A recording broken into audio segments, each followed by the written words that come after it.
There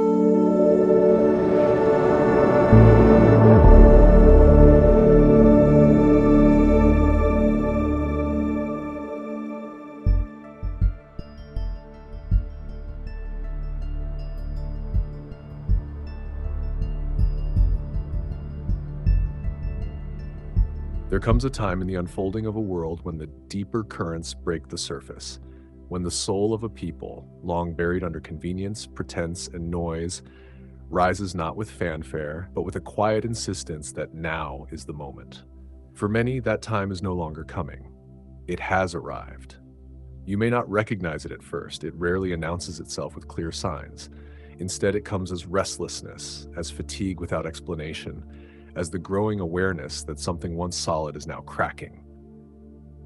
What we are witnessing in our world is not merely the collapse of systems or the end of an era. It is the return of responsibility to the individual, not as burden, as birthright.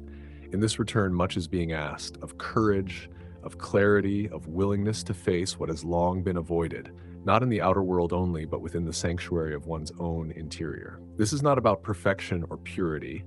It is about honesty. Not the kind paraded for approval, but the kind whispered in the dark when no one is watching. The kind that trembles as it speaks because it knows it is stepping into sacred territory. Many are feeling called to step away from what no longer fits. Relationships, identities, roles, even beliefs that once seemed fixed are now seen for what they are, scaffolding for something deeper, more enduring. The soul doesn't ask for allegiance to scaffolding. It asks you to enter the house it has prepared, and for that, the scaffolding must fall. So what is asked now? Not blind faith, but felt presence. Not certainty, but sincerity. Not bravado, but the quiet strength to keep walking through the unmaking until the path reveals itself underfoot. We are not here to rebuild what was. We are here to become what had not yet dared to be. If you find yourself tired, know this: weariness does not mean failure. It often signals that the old ways of navigating no longer apply. When the old tools rust, it is because something newer than tools is emerging in their place, something felt more than forged. This is the edge we stand on, not the end of the world, but the end of forgetting.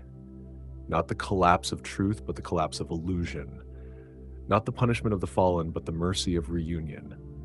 Look within, not because it is safe, but because it is true. In what you find there, whole or broken, beautiful or bruised, lies the compass for what is to come.